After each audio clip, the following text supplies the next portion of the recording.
Welcome to the Collaboration for Innovation Google Hangout on Air. Today's Hangout is focused on Common Core standards and specifically the related assessments that are coming forth with the Common Core standards. I'm Ann Ware and I serve as the COSIN Project Director for Collaboration for Innovation. This is a collaboration between COSIN and the Panasonic Foundation, and I get to serve as your moderator today.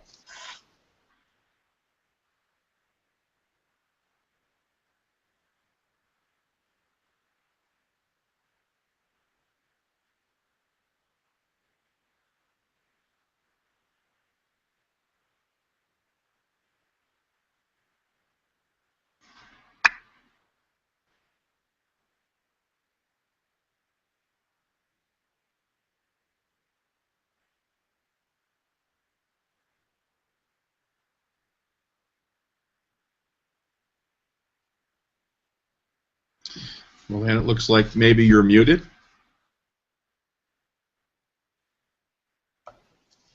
There we go. I think you can probably hear me better now. This is COSIN's Google Hangout that's focused on Common Core and the related assessments that are forthcoming. This is a collaborative work between COSIN and the Panasonic Foundation. There are approximately 15 districts, 74 district leaders, if you will, that are collaborating currently towards, as we can see here on the screen, breaking the links between poverty, race, and educational outcomes, but working really hard to improve teaching and learning for each and every today's learner and their educators. They have two specific areas of interest, one that's specifically related to our Hangout today, and that is the scaling of Common Core, again in those assessments with effective professional learning communities, and they are all engaged in an online community of practice.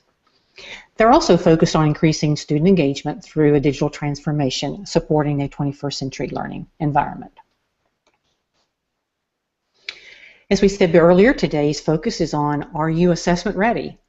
And we'll talk today a lot about getting ready for the assessment and a support tool that COSIN has published for your work. But generally we'll hear about COSIN's rationale for the BAR report, Becoming Assessment Ready. Considerations for setting up the network or the infrastructure, how you plan for which devices students are going to use, what are those considerations, how instructional technology and information technology staff go about planning for these assessments, and just as important to all of those is instructional leader planning. With us today is Dr. Tom Ryan. He is the CEO for the eLearn Institute. Tom is much of a kindred spirit to education. He's had 31 years in education, serving in multiple roles. Those include being a teacher, a high school principal. It's a huge job. And for 11 years, he served as the CIO with the Albuquerque, New Mexico Public Schools. He currently serves, as I said before, as the CEO for the eLearn Institute. Tom is very much a kindred spirit with the Consortium for School Networking. Tom, I'll turn it over to you. Great, Ann. Thank you for inviting me, and this is my first Hangout experience, so hopefully people will bear with me as I become more skilled in the use of this tool, the tools. I'm going to start by going over our work with COSIN on the raising the bar, becoming assessment ready, and so I'll switch over to that.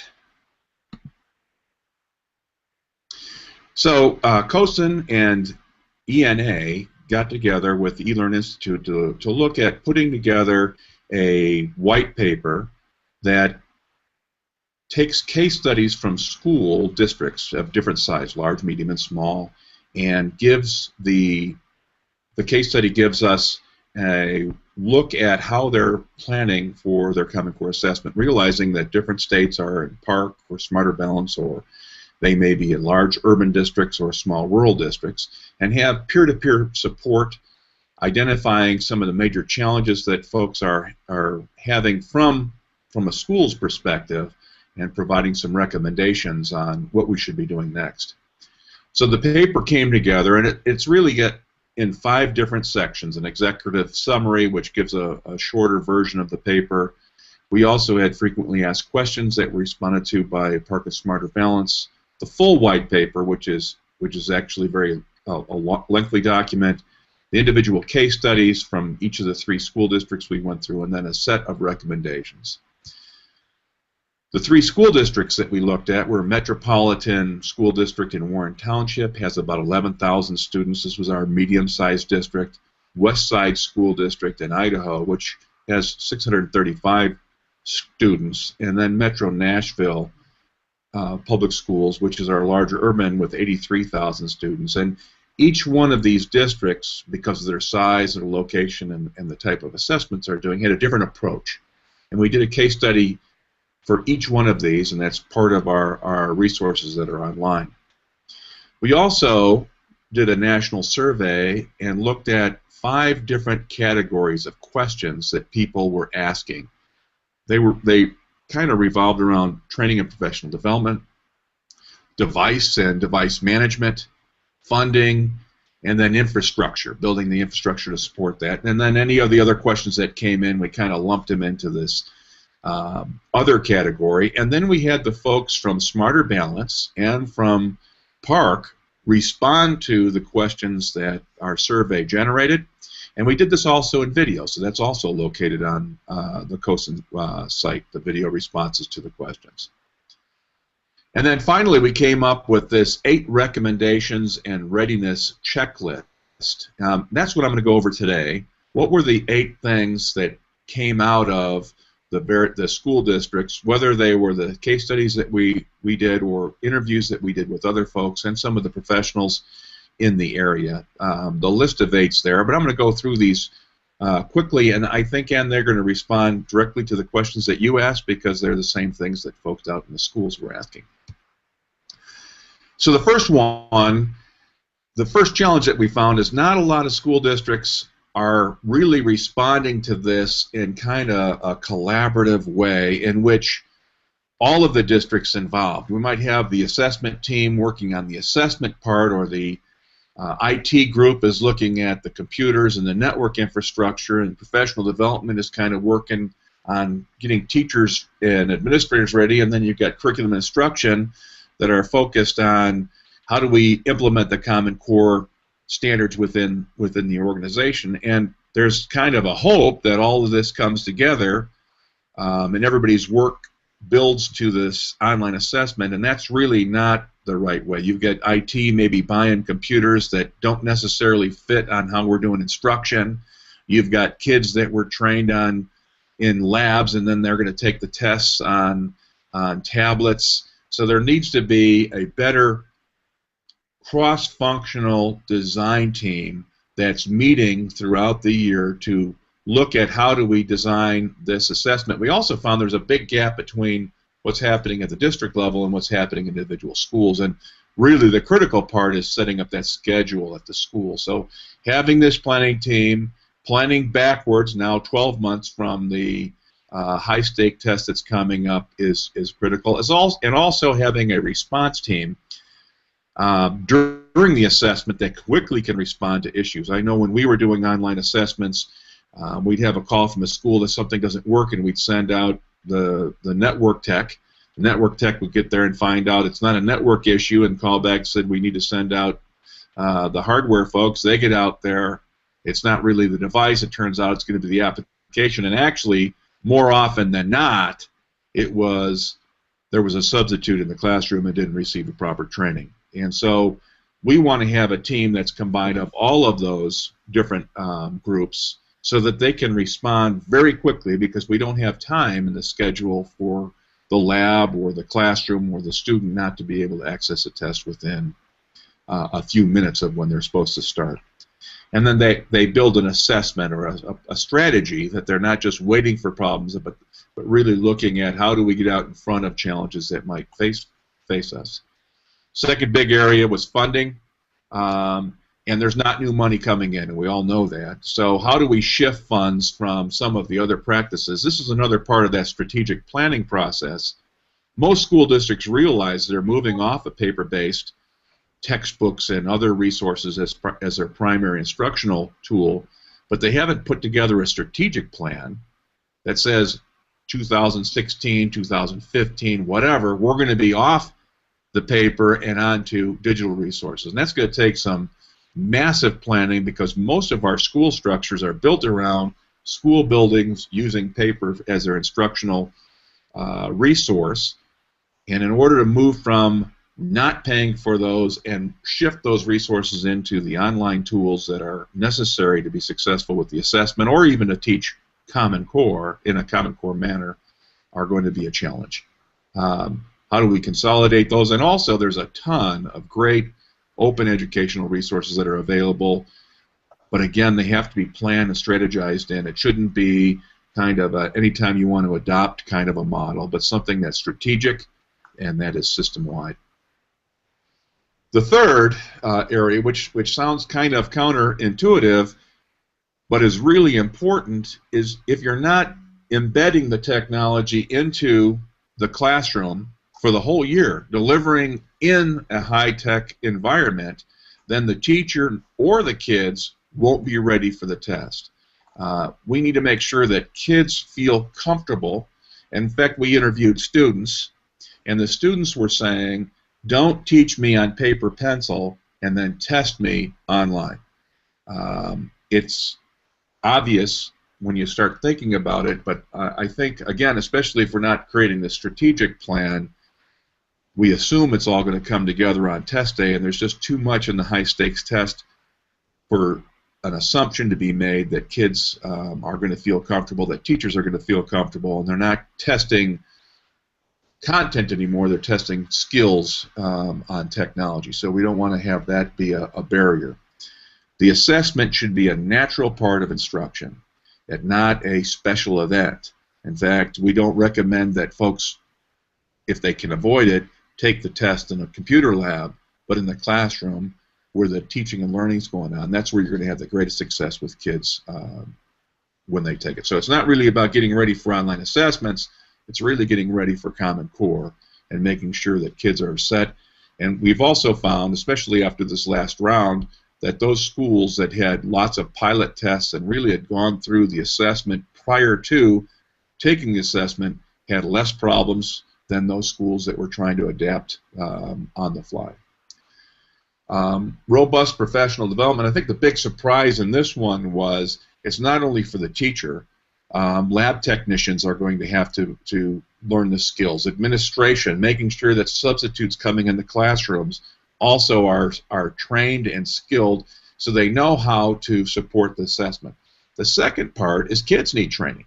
The questions in the Park and Smarter Balance are set up in a different way than they have in the past. Sometimes our online assessments have been just an electronic version of a paper process, true and false, multiple choice. But Park and Smarter Balance are much bigger than that. It's answer all of the provide all of the answers that would be correct as opposed to which is the correct one, or write about how or why you got the answer. In fact, in the Smarter Balance, the questions you get changes depending on whether the students are answering correctly questions prior or not. So it's a test that adapts. So the question format is also important, and you need to make sure that we're recommending, although that the Park and Smarter Balance folks don't recommend this because they don't want this to be about the technology, but we found that some school districts were teaching keyboarding skills in 3rd or 4th grade, but you had 2nd graders that needed to have the keyboarding skills in order to become comfortable for the assessment. So we think you really need to look at what are the skills that they're going to need to have for the assessment and make sure that those are covered during the regular school year. Infrastructure, this is a huge effort. Certainly your CIO or your CTO are focusing on this.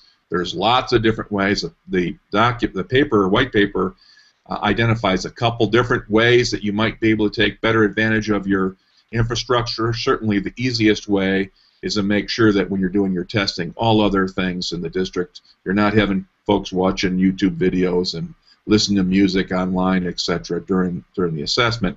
And having some management tools to be able to enforce that policy or quality of service is one real big benefit. In fact, it might be cheaper to invest in those tools than buy extra bandwidth because of the savings that you can get out. At least that's what our school districts are telling us. And there's ways to do some caching and some other monitoring that can help. A lot of that is detailed in a lot more depth than I can possibly give you right here in this Hangout. The sixth thing is about devices, and I think this is really interesting because devices mean tablets, laptops, Chromebooks, netbooks, and they all have different strengths and weaknesses. And for some reason, there's people that think there might be the one magic tool. If we get the Chromebook, it'll take care of everything. Or if we get a tablet, it'll take care of everything. And the reality is, each of those devices has a purpose that it's beneficial for that device, but not for other activities. So if you're going to be texting and communicating quickly, a cell phone is a great way to do that. If you need to look up some information real quickly, you might be able to do that on a smartphone or a tablet. If you're going to be creating a document or doing some higher-end creativity stuff, you might be using a laptop. In fact, you're probably going to be using all those just like I do. In fact, when I was presenting at the COSN conference, sitting in front were several people with a laptop typing in some notes, then going over to text or to send out a quick message on their phone, and then they're back to typing, and then they're over to their tablet looking something up on the internet. And so we're really looking at 3 devices per user instead of 1 device per user. And you don't want kids learning in the classroom on a tablet and then taking a test on a mini. In fact, we had some kids that were looking at the computer, they were going to take a test, and had that little ball in the middle of the keyboard that moved the cursor, and all the time they had been touching the screen. So it really confuses kids, especially if you pull them out of the instructional environment and put them into a strange lab at times. That's going to screw them up. So you want to be able to select the device on academic success. Some of the things that we found out is the small screen size requires a lot of scrolling. Kids really complained about having to scroll back and forth to see what they've written in there. Make sure the keyboards are appropriate, and I'll put the small kids on a big keyboard. It could be a problem, as well as putting big kids on a small keyboard. You don't want the device to hinder the assessment that you're trying to get on what they've mastered. And make sure, again, I can't reinforce this enough, that it's really not a special event for an assessment. It should be, especially when you get to the formative part, where you're changing your teaching practice based on what the kids the data is showing you. You want it to be integrated in the classroom and not a special event in a lab.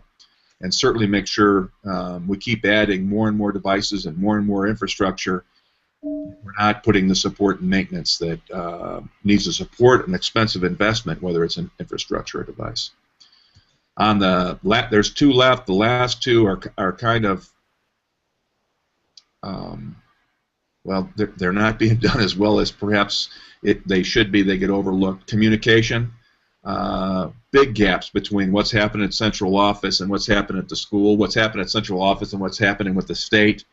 In one of our states, they decided they don't want to be doing the Common Core this first year. And we realized, in fact, when we did this isn't about the Common Core assessment. It's about having a teaching and learning environment that supports an information-age learner, which means you have to have data on what kids are doing, and the only way to do that is an online assessment. NAEP and other tests are all moving to the online assessment world. We have to build out the infrastructure either way. It's really about creating these environments for kids. We also saw there was a big gap between communicating with parents. One of the things that some of the schools were talking about, having parent nights, having a Are You Smarter Than a 5th Grade kind of a challenge, so that parents become aware of what these questions look like. It's not the same thing as it was 20 years ago or 10 years ago.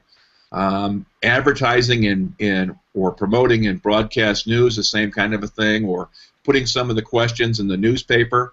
So there's this awareness that has to come, especially when this standard is much higher than most states already have, and your performance may seem to drop. Actually, it's a little different. It's a different test, so you're not measuring the same thing, so you might not be aware that the rigor is so much more.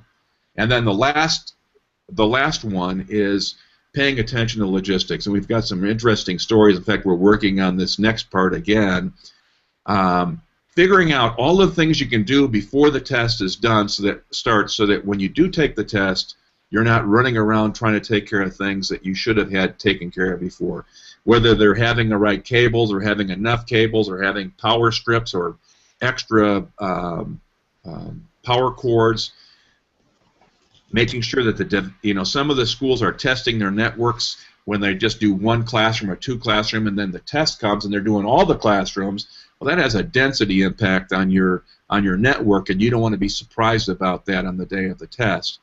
So you want to make sure that you've taken care of all these details. I was talking to one school district who had to buy bolt cutters for each one of their schools because some of the laptop carts, the lock would get jammed or somebody lose a key, and you've got this test and it has to go on now. You can't be running around, so they're now getting bolt cutters to make sure they can get in there and get these devices out to kids. We had another that all of a sudden found out that they had to get lice-resistant headphones because kids were going to be using those, and you got to make sure that they're clean for each set of groups. So it's a whole set of different things that have to come into play, and who to thunk when you're trying to get ready for an online assessment that I got to be worried about making sure I've got lice-resistant kind of headphones. So taking care of those details early, writing them down, and having a proactive way to communicate to the help desk in the schools when there is a challenge.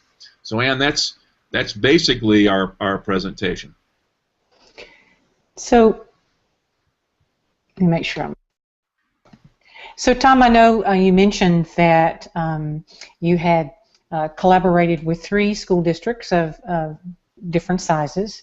And so did you find in collaborating with them that they had similar challenges, or maybe sometimes their challenges different based on one being a very small district, one being a medium size, and one being a rather large district like the one in Tennessee? The Metro Nashville, the larger districts, and this is regardless of Metro Nashville, they have lots of resources that become available to them. They have testing coordinators and professional development departments and curriculum instruction departments and central offices. And so they have a lot of support, but that also causes some communication issues with 150 different schools. So they have this big communication challenge where you go to West Side or a small rural, it's the principal that did all those jobs that I just mentioned at the school, and their articulation between grade levels isn't hard because there's one teacher that does English for all grade levels. So they don't have the support, but they also don't have the communication challenge, and so they respond in a different way. It was also, they're much more nimble. The smaller school districts are used to having a small class size. They tend to have kind of the same number. The 635 kids at Westside are all going to be kind of similar. They're going to be in a similar geographic area where the urbans are going to have kids that are in poverty to kids that are real wealthy, the kids that represent a school that has a lot of one certain ethnic group and another school has a different. The small schools were very creative. Westside has a program where they get their teachers certified as college professors and do concurrent credit. In fact, most of their kids are graduating with a year or two of college already under their belt, and they're able to do that because of the smallness and the ability to communicate real easily across the district. So they certainly face challenges on each one of these, and they're very different than each other, but they have tools to make that happen for them. Sure. So let's talk about the large districts, or medium large districts, for a moment in regards to getting this team together to kind of work through these plans. And I know that COSN is very much a supporter of technology leaders being part of sometimes what's called the superintendent's cabinet, if you will. So I'm assuming that you've had conversations with folks about now you have technology leaders interfacing with assessment leaders. Well, maybe that was not the case as much in the past. Have you got some examples of how this is kind of ramped up that we got to talk conversation between people that maybe were not having as much of those kind of conversations previously? Yes, and again, the larger the district, the greater the silos between those. Mhm. So the Metropolitan School District in Indiana, they created a couple new positions, an instructional technology position, as well as an assessment and professional development position that report up to the superintendent.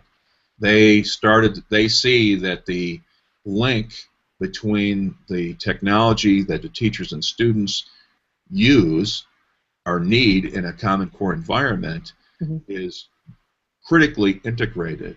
In the past, we've kind of had those people that wanted to adopt technology and those that didn't, and it was kind of an aside. Technology was a side program, but not part of the core mission. I heard one person describe that school, because of the use of technology, the interactive, the extended school day, has moved from being a noun, a place, or a thing, to a verb. It's an action. And the dependence on the building is so much less now than the dependence on the technology that's going to allow the teacher to engage students in a different way. The students to engage not only the teacher, but the content and other students in a much different way. The day of the school day through blended learning is becoming much more extended, and maybe more critically, even if you don't extend the school day, the ability for teachers to take data that they're getting on a daily basis, quickly turn that over to guide their instruction in a formative way, Sure. is solely dependent upon having resources available so they can focus on doing their job, not focus on using the technology. So we're seeing I think the Common Core online assessments is pushing us towards the realization and has really put a stake in the ground for this is the last minute, because without the last minute, nothing get done. And school districts are starting to make these changes in how they support these new learning environments, and it's not going to happen in just the old model of school that's always been there. Sure. But that was the last point I was going to kind of bring up was that was Common Core, this process, kind of pushing what other folks kind of wanted to do in the past, but maybe weren't quite ready, maybe didn't quite have the funding resources to do it, to more adopt technology as part of the ongoing, this is the kind of work we do to educate young people, if you will, than previously. Exactly. That's exactly what's is happening. I think there's two challenges. I think the leadership at school, I think the average age of a principal is 50. I'm not sure what the average age of a superintendent is, but the people in leadership went through a different model of teaching and learning than the kids that are going through school today are. And a superintendent, a principal, needs a whole set of skills that weren't part of the toolkit when they went to school. So this technology, if it's changing the way teachers interact with students, then it needs to change the support structure of what a school looks like. And if you're going to change the way the school, then you need to really start thinking about how are we changing the way the district office supports school, because that also has to change. And I think we've got some people that think they're going to keep the old model and just kind of add this on, and we really need a redesign of how we really support great teaching and learning from the classroom all the way up through the superintendent. That's going to create different jobs and different skill sets. I don't know how many CIOs I've talked to that are seeing exponential growth in the devices and the network and the costs are being called in and say, we need to cut 15%. We're going to do it across the board, even though you've had 20% growth in all the things you need to support.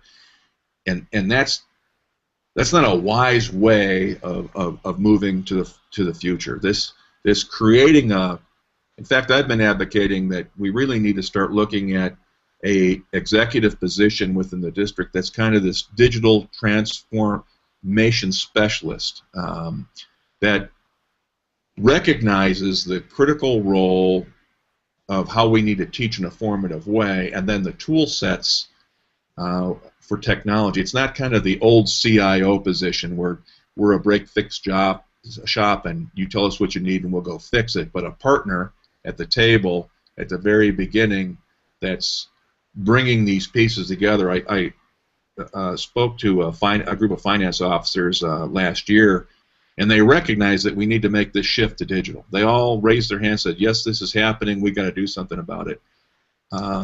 When I asked them who was responsible to put this plan together, they told me it was instructional folks. Well, that's not going to happen. The instructional folks are focused on instruction. They're not focused on what are the changes in HR with these new job descriptions or new jobs that have to be created. They're not familiar with how do we create finances or financing of what we're doing. They're not worried about or trying to figure out how do I design my classroom and where should the drops be for all of the computers if there are drops, and maybe we should be going wireless.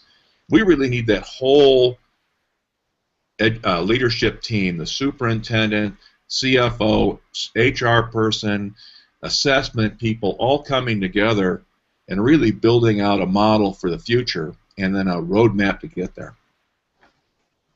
That was a long answer to your short question. Well, I mean, there's no doubt that the time has come when we need a group of people who can connect the dots like they have not been connected previously between all those parts, that you talked with today. Right. Tom, we want to thank you so much for sharing with us today about the BAR report. The folks in the C4I group, they have access to the BAR report, and I'll make sure they have access to the videos also, Tom. I was thinking more about back on the two areas of focus that this group has, and one being, again, scaling Common Core and the assessments that go with it, and then this whole digital transformation piece and about how can we better utilize that to inform the work that we're doing, which you spoke to also. So thank you so much for joining us today and sharing with us about the BAR report. For those C4I folks that are with us today, Tom will join us in the online community through June the 6th for 1 month to answer any questions that you might have. Thank you so much on behalf of COSN and the Panasonic Foundation.